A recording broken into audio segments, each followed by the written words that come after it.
দুটি ইবাদত।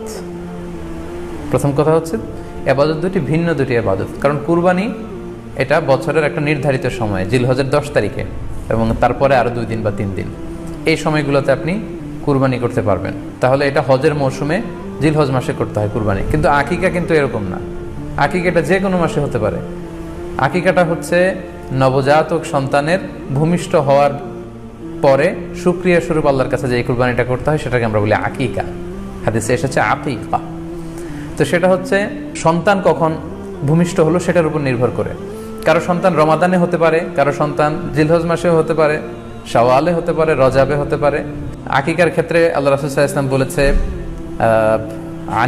আনিল গুলামি শাতান ওয়া আনিল জারিয়াতি শাত, অর্থাৎ ছেলে হলে 2টি ছাগল দিয়ে আকিকা করো এবং যদি মেয়ে হয় তাহলে 1টি ছাগল দিয়ে আকিকা করো।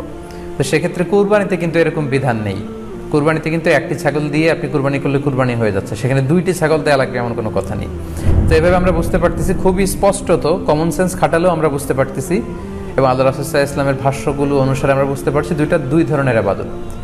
যদিও এই 2 ইবাদতে কিছুটা মিল আছে, কিন্তু 2 সময়ের ইবাদত, 2টা আলাদা, 2টি উপলক্ষ, 2টার আলাদা নির্ধারিত সময় রয়েছে।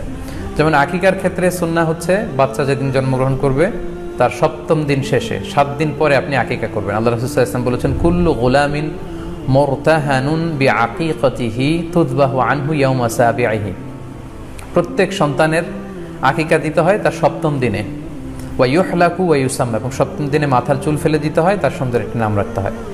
তাহলে আকিকার বিধান হচ্ছে সম্মানিত সুধী সন্তান জন্মগ্রহণ করার 7 দিন পরে। আমরা বুঝতে পারলাম আল্লাহ রাসূল সাল্লাল্লাহু আলাইহি ওয়াসাল্লামের ভাষ্য অনুযায়ী, কথা অনুযায়ী, কওল অনুযায়ী।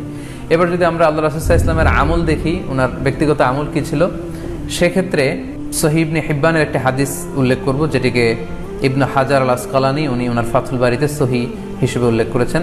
আয়েশা রাদিয়াল্লাহু তাআলা আনহার বর্ণনা, তিনি বলেন যে আক্কা রাসূলুল্লাহ সাল্লাল্লাহু আলাইহি ওয়াসাল্লাম আনিল হাসানি ওয়াল হুসাইনি ইয়াউমা সাবিঈ ওয়া সাম্মাহুমা। আল্লাহ রাসূল সাল্লাল্লাহু আলাইহি ওয়াসাল্লাম নিজে ওনার দৌহিত্র অর্থাৎ ওনার নাতি হাসান এবং হুসাইনের আকিকা নিজে করেছেন 7ম দিনে, এবং 7ম দিনে তাদের নাম রেখেছেন। একজনের নাম রেখেছেন হাসান, আরেকজনের নাম হুসাইন। অর্থাৎ হাসান রাদিয়াল্লাহু আগে জন্মগ্রহণ করেছিলেন, ওনার চেয়ে ছোট ছিল হুসাইন, উনি পরে জন্মগ্রহণ করেছেন। তো ওনাদের জন্মের পরে 7 দিন পরে আল্লাহ রাসূল সাল্লাল্লাহু আলাইহি ওয়াসাল্লাম ওনাদের আকিকা দিয়েছিলেন, এবং 7ম দিনে উনি আকিকাও দিয়েছেন এবং তাদের নামও রেখেছেন। তাহলে আল্লাহ রাসূল সাল্লাল্লাহু আলাইহি ওয়াসাল্লামের কওলি হাদিস, ওনার ভাষ্য মতে আমরা জানলাম উনি বলেছেন 7ম দিনে আকিকা দিতে হয়, এবং ওনার ব্যক্তিগত আমল থেকে আমরা জানতে পারলাম যে উনি ওনার 2 নাতির আকিকা দিয়েছেন 7ম দিনে এবং নাম রেখেছেন। তাহলে এ থেকে আমরা সুস্পষ্ট বুঝতে পারি যে আকিকা দিতে হয় সন্তান জন্মগ্রহণ করার 7 দিন পর, 7ম দিনে।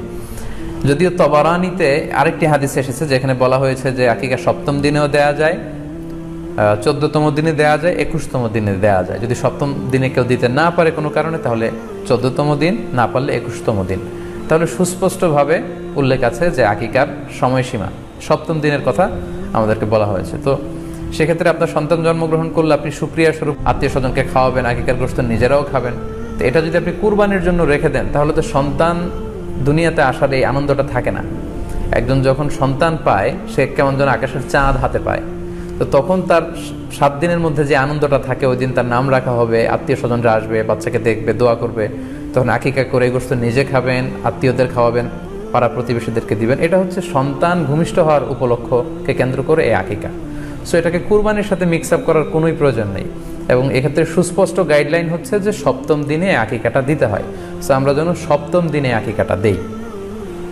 তবে হ্যাঁ, এখন প্রশ্ন হচ্ছে 7ম দিনে কেউ দিতে পারেননি, 14তম দিনেও দিতে পারেননি, 21তম দিনেও দিতে পারেননি, হাতে টাকা ছিল না, সামহাও কোনো কারণে মিস করেছেন, তখন আপনি যখন সুযোগ হয় তখন করে দেন। ওই প্রেক্ষাপটে আপনি যদি কুরবানির সময়ও আকিকা দিয়ে দিতে চান, এটা আদায় হয়ে যাবে ইনশাআল্লাহ। আশা করা যায় আদায় হয়ে যাবে এবং এটা জায়েজ আছে। তবে এটা সুন্নাহ নয়, সুন্নাহ হচ্ছে 7ম দিনে